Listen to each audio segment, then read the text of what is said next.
Talk food எப்படி செய்கிறதுன்னு பார்க்கலாம். இவர் தான் ஹரி. இவருக்கு தான் வந்து ஃபுட்டு ரெடி பண்ண போகிறோம். ஃபஸ்ட்டு கொஞ்சம் சிக்கன் எடுத்துக்கலாம். சிக்கன் வந்து இதில் கொஞ்சம் மிக்ஸ் பண்ணிக்கலாம்.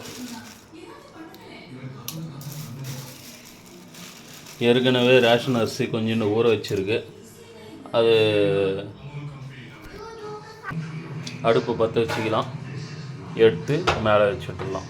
மேலே வச்சுட்டு கொஞ்சோண்டு ஹை பண்ணிக்கலாம். ஹை பண்ணிட்டு கொஞ்சோண்டு மஞ்சாத்தூள், ஏன்னா மஞ்சாத்தூள் இருந்தால் தான் வந்து டாக்ஸ் வந்து நல்லா சாப்பிடும். அதனால் கொஞ்சோண்டு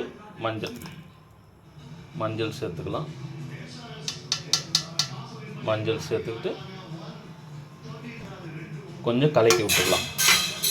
எப்போ ஹீட் ஆனோடனே கொஞ்சம் கலக்கி விட்ட பிறகு லாஸ்ட்டில் குறைஞ்சது ஒரு ½ அன் ஹவர் வேகணும். வெந்த பிறகு டாக் ஃபுட்டு ரெடி ஆகும். வெயிட் பண்ணு.